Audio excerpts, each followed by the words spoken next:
წინა წლებთან შედარებით რეგიონული ტელევიზიების მუშაობის ხარისხი მნიშვნელოვნად გაუმჯობესებულია, ნათქვამია ინტერნიუსის საქართველოს მიერ ჩატარებული მედია მონიტორინგის შედეგებში. ძირითადად მიგნებად მონიტორების საარჩევნო სუბიექტთან ნეიტრალურ ტონში გაშუქებასა და ჟურნალისტთა მხრიდან საკუთარი მოსაზრებების ნაკლებად დაფიქსირებას მიიჩნევენ. რაც შეეხება ხარვეზებს, მონიტორინგის შედეგების თანახმად ჟურნალისტები არ სვამდნენ კრიტიკულ კითხვებს.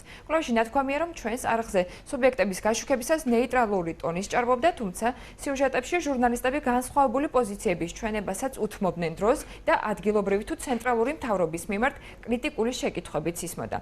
ანგარიშში მედია ვასაძესა და ჯაბა ანენძის შორის დაპირისპირებაც მოხდა.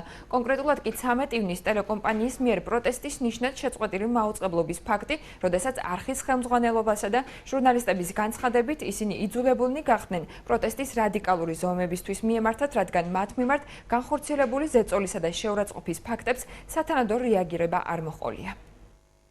ჩვენ ვაკვირდებოდით როგორც საინფორმაციო გამოშვებებს, ასევე თოქ-შოუებს, რომელიც ამ პერიოდში ხდებოდა. ძირითადი მიგნებები, რაც ამ პერიოდში გამოიკვეთა, არის ის, რომ ტელეკომპანიები ძირითადად ცდილობდნენ საინფორმაციო გამოშვებებში, რომ ეს ყოფილიყო ნეიტრალურ ტონში წარმოდგენილ და ნაკლებად სვამდნენ კრიტიკულ შეკითხვებს.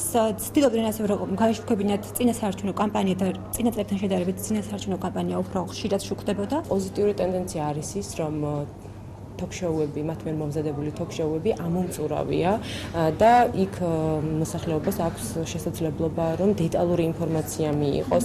მაგალითად, მიმდინარე ადგილობრივი თვითმმართველობის არჩევნებისში წარმოდგენილი მერობის, განმგებლობის, მაჟორიტარული დეპუტატების კანდიდატები, თითქმის ყველა კანდიდატი იყო წარმოდგენილი 16 რეგიონული ტელევიზიის ეთერში და მოსახლეობას საშუალება ჰქონდა, რომ ამომწურავი ინფორმაცია მიიღო ქვეყანაში მიმდინარე საარჩევნო პროცესებზე.